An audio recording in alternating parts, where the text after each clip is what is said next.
Dajjal. Dajjal ini lahir di Samirah dan dia diberi nama Samiri karena lahir di Samirah. Nah, kenapa disebut Samiri? Karena lahir di Samirah. Dia lahir 100 tahun sebelum Nabi Musa diutus. Dan Allah Subhanahu wa Ta'ala memberikan kelebihan kepadanya. Yang pertama, dia diberikan umur panjang. Ya, yanzur umru ila yabsa ila akhir zaman. Ya, dia ditangguhkan ajalnya sampai akhir zaman. Yang kedua, dia memiliki kecerdasan di atas akal jenius rata-rata umat manusia. Jadi sejenius apapun umat manusia yang normal, dia 60 tahun di atasnya. Sehingga penemuan-penemuannya, kecanggihan berpikirnya, kedewasaannya jauh di atas manusia. Rata-rata manusia normal. Yang ketiga, dia memiliki kemampuan sihir yang luar biasa. Apapun sihir yang selama ini kita saksikan, tidak ada yang mampu mengalahkan sihir dia. Sehingga saking luar biasa sihir yang dia miliki, seolah-olah orang mengenalnya selevel dengan Tuhan. Karena apapun yang semestinya menjadi perbuatan Tuhan, Dajjal bisa melakukannya. Ini saking hebatnya sihir Dajjal. Nah, nasab kelahirannya adalah nasab yang aneh para bawah. Dia lahir dari termasuk Bani Israel. Bani Israel ini keturunan Nabi Yakub. Yakub itu gelarnya Israel. Keturunannya disebut Bani Israel. Dari Yehuda. Yehuda ini adalah anak laki-laki dari istri pertama Nabi Yakub alaihissalam. Nabi Yakub istrinya 4. Yang pertama bernama Ya'la. Dari Ya'la ini melahirkan 6 orang. Salah satunya bernama Yehuda dan Lewi. Lewi melahirkan Nabi Musa alaihissalam. Yehuda melahirkan bangsa yang kita kenal Yahudi. Salah satunya Yehuda ini melahirkan generasi yang pada akhirnya melahirkan Samiri. Ya, kalau Rahil istri yang kedua, dan ini istri yang paling dicintai oleh Nabi Yakub, melahirkan 2 anak, Bunyamin dan Nabi Yusuf. Nabi Yusuf dan Bunyamin. Yang lainnya juga sama melahirkan 2 anak. Kahit dari Ya'la melahirkan 2 anak, Dam dan Naftali. Ya. Anak tertua dari Nabi Yakub dari istri pertama bernama Raubin. Nah, dari Yehuda inilah lahir Samiri. Nah, ayah dan ibunya, kakek dan nenek Samiri ini adalah para penyembah berhala.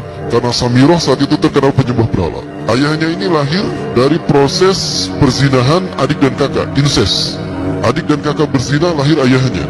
Adik dan kakak berzina, lahir ibunya. Jadi ayah dan ibunya ini lahir dari proses yang haram. Dan ketika ibunya menstruasi, disetubuhi sama ayahnya. Jadi itu, peluangnya dari 2000 persetubuhan dalam keadaan menstruasi, 1 bisa jadi. Karena menurut penelitian medis juga, bahwa darah kotor tidak menghalangi terjadinya fertilisasi, tidak menghalangi terjadinya reproduksi manusia. Jadi tetap pembuahan ovum oleh sperma bisa terjadi walaupun ada dalam medium darah kotor, menstruasi. Nah, ketika itulah hamil dan lahirlah Samiri. Rasulullah SAW menyebutkan dalam Musnad Imam Ahmad, ayah dan ibu Dajjal ini melewati perkawinannya selama 30 tahun tanpa melahirkan seorang anak pun. Dan di tahun ke-30 pernikahannya melahirkan Dajjal, melahirkan Samiri. Kelahirannya ini akan menjadi petaka bagi kedua orang tuanya. Dia adalah orang yang paling sedikit manfaatnya dan paling banyak keburukannya bagi manusia, terutama bagi kedua orang tuanya. Bahkan ketika dia lahir, alam semesta menolak kelahirannya. Dordar gelap, hujan badai, petir, itu terjadi di malam di mana Samiri dilahirkan, seolah-olah alam menolak kehadirannya. Nah, sejak lahir sampai usia 5 tahun dia tidak netek sama ibunya. Kebayang, 5 tahun air susu ASI tidak ditetekkan. Itu yang menyebabkan terjadinya kanker payudara. Maka ibunya pun meninggal gara-gara kanker payudara ini. Nah, ibunya meninggal gara-gara itu. Terbukti apa yang disampaikan Rasulullah. Kelahirannya menjadi petaka bagi kedua orang tuanya. Begitu pula ayahnya, maka ayahnya menjadi single parent. Nah, kemudian di tahun yang kelima, sejak lahir sampai 5 tahun, kenapa dia menetek pada ibunya? Karena kerjanya tidur melulu. Disebut mati, dia bernafas dan cuma berdetak. Disebut hidup, dia tidak bergerak. Antara hidup dan mati, la yamutu wa la yahya. Nah, maka di usia ke-5 tahun, nah ini terjadi peristiwa yang menarik. Apa itu? Samiri bangun dari tidurnya di tengah malam dan tidak ada orang yang menyadari Samiri bangun. Dia merangkak dan pindah ke berhala yang terbesar. Nah, dia pindah ke pangkuan berhala terbesar, tidur di sana. Dan ternyata ketika berada di berhala terbesar tadi, ya buang air kecil dan buang air besar. Besoknya itu adalah hari pemujaan kepada dewa-dewa mereka, bangsa Samirah. Apa yang terjadi? Ketika terjadi ritual pemujaan tadi, maka sang raja yang dipertuhankan oleh kaumnya mencium sesuatu yang tidak enak. Bapaknya Samiri ini adalah tokoh agama paganisnya. Pas dilihat, kaget sang raja. Ternyata itu pesing berasal dari pantatnya si Samiri yang ada di pangkuan berhala terbesar. Marah murka tuh sang raja. Itu anak kamu, kenapa ada di situ? Kurang ajar kamu yang telah menghina Tuhan kita. Kenapa kamu pindahkan anak kamu ke sini? Oh tidak Tuhan, saya tidak memindahkannya. Bagaimana saya bisa menghina Tuhan saya? Lalu siapa yang memindahkannya? Kan dia lumpuh. Nah, sekali lagi, kehadirannya menjadi petaka bagi kedua orang tuanya. Akhirnya raja marah dan ayahnya dipetaka bagi kedua orang tuanya. Akhirnya raja marah dan ayahnya dipenjara. Selama ayahnya tidak bisa membuktikan penghinaan tadi, maka ayahnya dihukum mati. Pada akhirnya ayahnya pun dihukum mati. Ya, sedikit manfaat bagi kedua orang tuanya. Maka kemudian dia hidup pelihara oleh sang raja. Dan pas di usia dia 5 tahun itu, Allah menimpakan murkanya kepada bangsa Samirah yang sudah kelewat batas, maksiat, dan sudah tidak ada toleransi dari Allah untuk mereka hidup di bumi. Maka Allah perintahkan mereka Jibril menghabisi mereka. Maka bangsa Samirah itu pun diratakan. Si Samiri karena masih balita, ya Allah selamatkan dia lewat malaikat Jibril. Diselamatkan dia dan ditempatkan di pulau entah berantah. Ada yang menyebutkan pulau ini berada di Laut Yaman, dan pulau ini dinamakan Pulau Socotra. Pulau Socotra ini adalah pulau yang berada di ujung Jazirah Arab. Ini Pulau Socotra. Ini pulau tempat di mana Dajjal atau Samiri dibesarkan sejak 5 tahun sampai usia 100 tahun. Ya, dari usia 5 sampai 100 tahun dia tinggal di Pulau Socotra. Socotra ini adalah pulau yang berada di kawasan Yaman. Pulau yang memiliki banyak keunikan luar biasa. UNESCO sempat ingin menjadikannya keajaiban yang ke-8. Kan ada 7 keajaiban dunia ya. Yang ke-8-nya tadinya ini. Namun karena dia terkait dengan Samiri Dajjal, maka banyak negara yang menentangnya, terutama negara-negara yang menjadi pengikut Dajjal. Maka pada akhirnya pulau ini dirahasiakan. Nah, sebetulnya pulau ini unik kalau kita ingin berekreasi ke sana. Namun karena posisi yang terpencil, jarang orang mengikutinya. Para wisatawan jarang mengunjunginya. Padahal sesuatu unik, termasuk binatang dan penghuninya itu unik-unik. Pohonnya. Dunia menyebutnya pulau ini dengan pulau julukan dari pulau alien hingga pulau neraka. Ada juga yang menyebutkan The Jekyll Island. Pulau Jekyll Island itu bahasa barat, kalau bahasa kitanya pulau Dajjal. Ya, sama dengan pulau Sedir ya. Itu juga The Jekyll Island. Nah, Pulau Socotra kaya dengan flora dan fauna yang unik hingga saat ini belum ditemukan di tempat lain.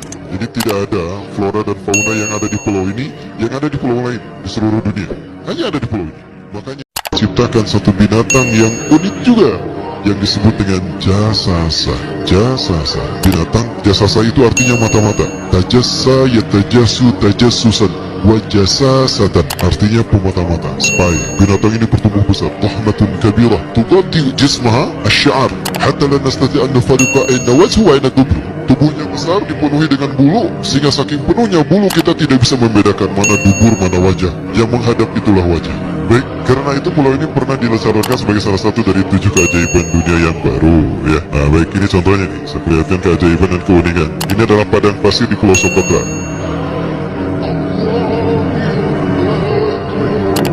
Ini burung, salah satu jenis burung yang bisa kita jumpai di Socotra. Dan ini kepiting unik, kepiting Pulau Socotra. Aneh ya, kepitingnya seperti itu. Ini laba-laba langka di Socotra, mirip tarantula. Dan ini pohon darah naga yang ada di Pulau Socotra juga. Nah, ini salah satu jenis pohon Dorstenia Socotra. Dan ini juga pohon yang lain, pohon Dendrosicyos Socotra. Ya, saya sebutkan aja ya. Nah, ketika di pulau itu, sebelum bertemu dengan Nabi Musa, Samiri di pulau itu yang hanya tinggal dengan seekor binatang jasasa. Binatang jasasa ini memberikan beberapa hal kepada si Samiri ya. Allah Azza wa Jalla menciptakan binatang berbicara yang bernama jasasa. Dia di mana lahirnya, ajalnya, matinya sama dengan ajal Dajjal. Begitu pula muncul dan menghilangnya. Binatang inilah mengajarkan akidah tauhid kepada Samiri muda. Pelajaran ini kononnya ditulis oleh Jibril AS dalam bentuk panel-panel atau prasasti. Isi prasastanya panel 1 yang ditulisnya malaikat Jibril. Panel 1 itu berisi kalimat La ilaha illallah, tidak ada Tuhan selain Allah. Ini dijelaskan oleh binatang jasasa. Yang kedua, panel kedua berkata Allahu wahid la ilah. Allah Maha Esa, tidak ada sekutu bagi Allah. Itu dijelaskan juga oleh binatang jasasa ini. Nah, binatang jasasa ini sekali lagi dia bertubuh besar. Kategorinya adalah kelasnya itu mamalia, genusnya mamalia. Cuma saya tidak tahu nama spesiesnya apa. Pada tahun 2017, akhir dari bulan Agustus di Filipina ditemukan binatang seperti ini. Ciri-ciri binatang ini nyaris sempurna seperti ciri-ciri binatang jasas yang disebutkan Rasulullah terkait dengan binatang yang memata-matai Dajjal. Tubuhnya penuh dengan bulu. Ini disebutkan dalam surat An-Naml ayat ke-82. Ya, binatang ini seperti ini dan dia tidak pernah jauh dari laut karena dia selalu ingin membasahi tubuhnya dan dia pun makan dari makanan ikan laut. Maka dia tidak pernah jauh dari pantai. Seperti ini. Nah, binatang inilah yang mengajarkan prasasti mengajarkan akidah tauhid kepada Samiri muda. Yang ketiga, kau diurus oleh Jibril, karena itu janganlah kau mengkhianati janjimu dengan Allah. Hanya engkau saja di pulau ini. Panel yang kelima, makanlah dan nikmatilah makanan minuman yang menjadi rizki dari Allah. Tidurlah sesukamu. tapi sembahlah Allah dalam berbagai keadaanmu dengan tasbih keesaan Allah kepadanya, yaitu dengan melaksanakan solat yang diwajibkan kepadamu. Allah lah sang Raja, Allah yang Maha Esa. Dia tidak berayah dan tidak pula berpunyai anak. Allah Tuhan yang Maha Besar dan Maha Agung. Dialah yang Maha Raja. Ada 7 panel. Panel yang ke-7 bercerita tentang Nabi Muhammad. Panel yang ke-6 itu bercerita tentang Nabi-Nabi. Dan khusus panel yang ke-7 cerita tentang Nabi Muhammad. Jadi Dajjal sudah tahu, Samiri sudah tahu bahwa akan diutus Nabi Muhammad di akhir zaman. Dan itu Nabi yang terbaik. Makanya dia iri. Nah, selesai panel ini disampaikan, maka binatang sejasa berkata, wahai Samiri, saksikanlah aku telah menunaikan innani qad fa'altu ma umirtu min Rabbi. Demi Allah, saksikan aku sudah menunaikan apa yang diperintahkan padaku, kata bintang jasasa. Maka sekarang adalah perintah terakhir, yaitu pertanyaan dariku untukmu. Hal tu'minu billah, apakah kau beriman pada Allah? Ilaih, dan dari apa yang diturunkan kepada nabi-nabinya, kepada Jibril maksudnya. Famadal jawab ya Samiri, apa jawabanmu Samiri? Samiri tidak menjawabnya. Lama ditunggu-tunggu, Samiri tidak menjawabnya, sehingga binatang ini pun pergi dengan menjerit dengan jeritan yang membuat Samiri ini pekak telinganya. 2 kali lagi datang lagi kembali kepada Samiri dan berkata binatang jasasa, ya Samiri, famadal jawab, hal tu'minu billah, in tu'minu billah, fatakunu mu'minan ajaba imanika ila yaumil qiyamah. Jika kau beriman kepada Allah, maka sungguh kau akan menjadi mukmin yang menakjubkan imannya. Inna ajalaka ukhirat ila akhir zaman. Sesungguhnya ajalmu ditangguhkan sampai akhir zaman.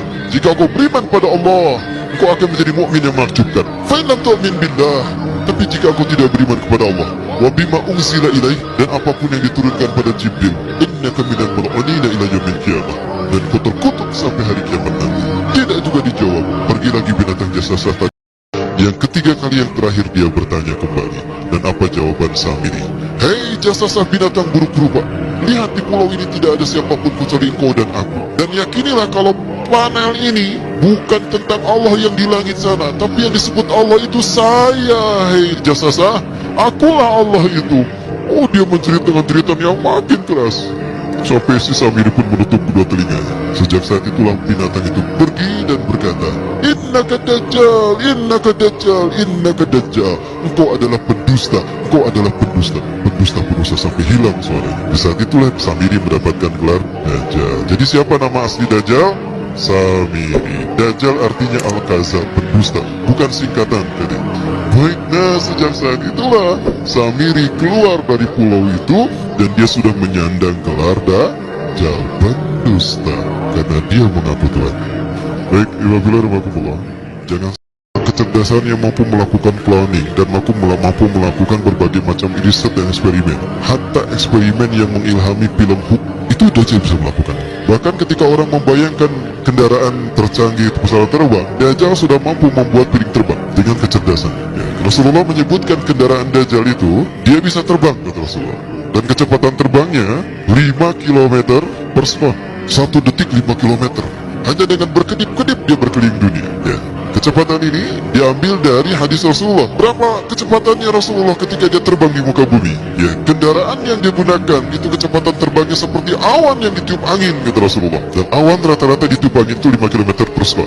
Dan jarak dari satu telinga ke telinganya, artinya setengah diameter atau diameter kepalanya, keledai yang dia gunakan, Rasul menyebutnya keledai, itu arba'una zira, 40 hasta, 27 meter. Diameternya itu 27 meter. Keledai macam